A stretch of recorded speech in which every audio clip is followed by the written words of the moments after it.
Hi, Mary Jo. Hi, Dr. Green. Thank you so much for speaking to Family First. Oh, my pleasure. I understand. Are we good? We're ready?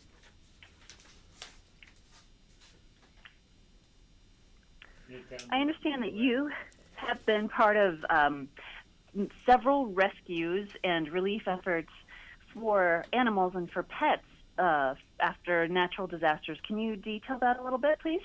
Boy, I'd love to. You know, if you happen to be an animal lover like I am, I may have the best job in the world. I think I've responded to about 125 international disasters, and you know, I think the ones that are probably most significant in my life, you'd have to start back maybe in 2004 with the Southeast Asia tsunami. And then about 8 months later, of course, we had Hurricane Katrina, which was the most significant disaster ever in the United States in terms of the impact upon animals and, more importantly, in terms of affecting change in the way that we address animal issues in the United States. 2008, we had back-to-back hurricanes with Ike and Gustav. 2010, of course, we had the tragic earthquake in Haiti. 2011 was a huge year for us at the ASPCA. We had flooding. At one point, we were doing 3 shelters simultaneously. We were doing land and water rescue in 2 additional states. About a couple of months later, of course, we had the Joplin tornado, which was certainly our largest effort ever. And in the middle of that somewhere, I was doing the tsunami and earthquake in Japan.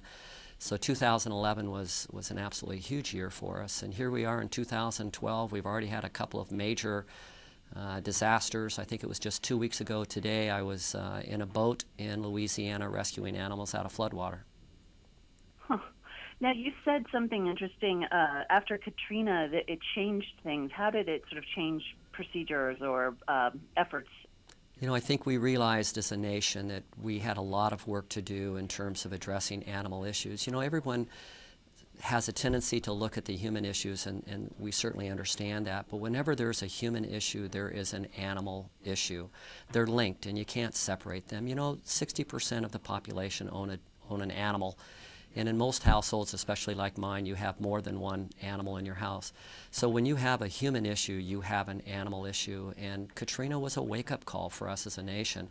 It was a wake-up call for FEMA and USDA to make sure that we started to address animal issues and disasters. So we are so much better prepared in the United States today because of the lessons learned from Hurricane Katrina. And what are some of the things that that we can do or that you do as part of your efforts and that people can do to sort of prepare to save their animals, or things that you've done that have saved animals that people could learn from? You know, I think there are really, I'm hoping that we can have 5 things that folks will not forget here after today. Number 1 is have a plan. And you know, it's not enough in your plan to say that we're going to evacuate with our animals. We hope everyone will evacuate with their animals. But have a plan that specifically outlines everything that you're going to do from the time you put them into the crate to the time that you take them to that pet-friendly hotel. Practice that plan, share that plan with your family and friends. And then secondly, build a kit. Think of all of the things that you would want for yourself, your family, and your 4-legged friends, and put that in a very durable kit and take that with you. And we have a whole list of suggestions for that kit on our website, www.aspca.org/disaster plan. In addition, I would add a 3rd one, and that is stay informed. You know, especially during storm season, if you live in the hurricane belt or if you're in the fire or tornado areas, watch the news every day and stay alert on what kind of weather systems might be coming in. Staying informed also means knowing a little bit about what your community does during a disaster and making sure you know where those shelters are, especially know where those co-located shelters are. Those are the ones where the animals are right next to the humans. Number 4 is know your neighbors. Think about a block party about this time of year where you're getting everybody together and you're introducing the neighborhood to the neighborhood animals, and so everybody kind of knows where everybody lives, and really try to be identifying some folks that could be watching over those animals in case people were gone when a disaster occurred. And then lastly, number 5, and maybe the most important, is microchip your animal. It truly is their ticket home. But remember, a microchip is only as good as the information is current. So if you do move, you need to go back to that registry and make sure your address is current.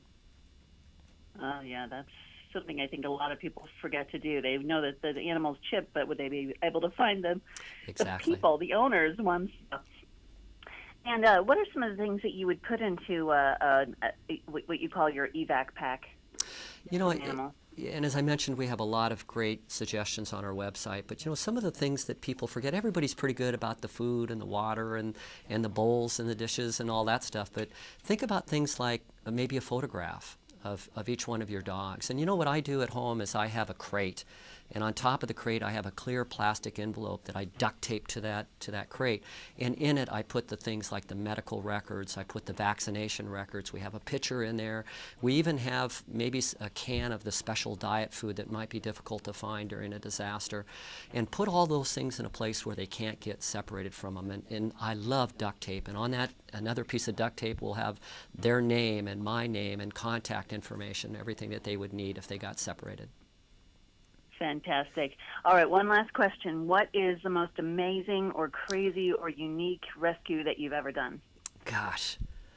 You know, I think it would have to be Hurricane Floyd, which was 1999, I believe. In Hurricane Floyd, we had a petting zoo that flooded. And in there, we had every known snake and creepy, crawly critters that you can imagine, and even an alligator. And of course, we had to evacuate all of them out of there.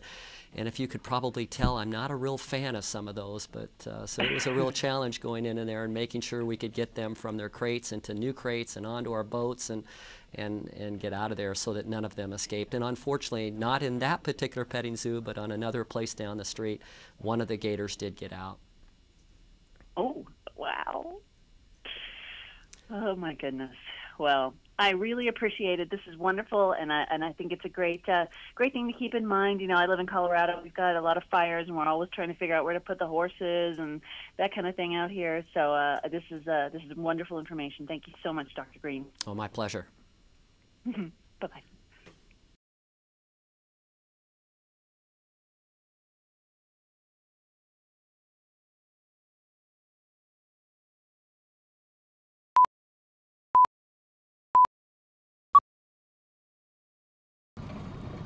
Is the house supposedly open?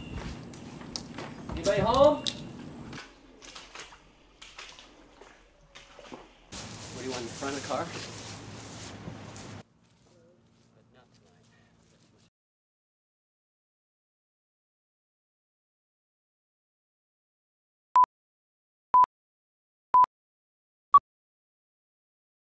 We're going to go do I and the third unit, Sedwin, is going to do M. Or do you want Sedwin to do B? Sedwin did B. Okay, you got it. Is the house supposedly open? The front door's wide open to me.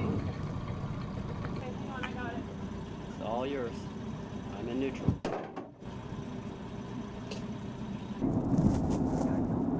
Oh yeah, there's several houses that are like barricaded. They're on either side.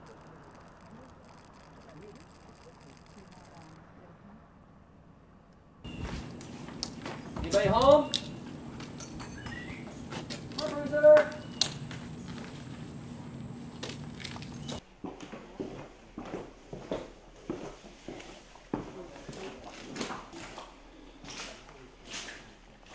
Catherine, where are you?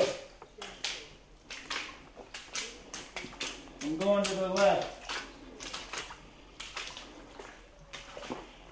What do you want, in the front of the car? Probably easier because we got the back end. No, we can't fit through that. Yeah, we Yeah, can. we can.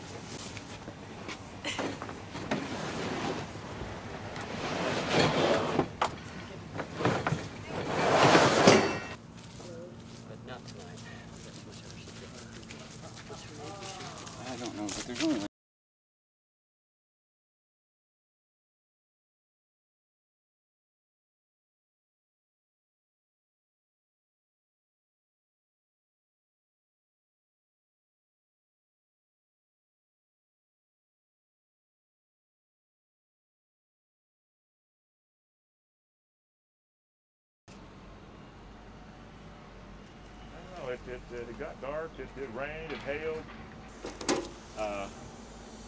You know, after those the little manipulator, little beagle.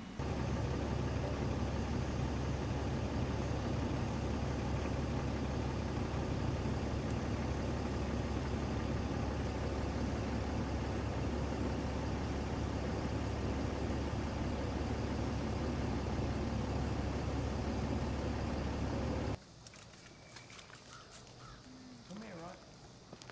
Come here, Ron. Where'd you come from?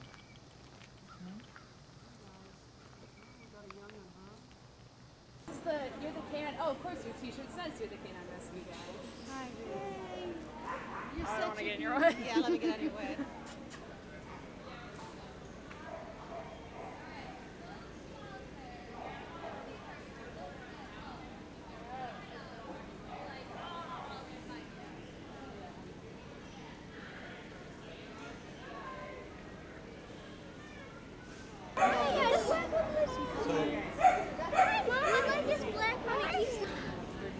I like that one. You're so sweet, aren't you? I want this one. Hi. Because that was the one I picked out. 70533. Which one is the All right, guys. Yeah. Okay. We look, but Yeah, be careful. We do not touch. Yeah, and Sorry, if you guys. do, you have there's sanitizer. So, but yeah, it's here just to we keep down on go. infections or any kind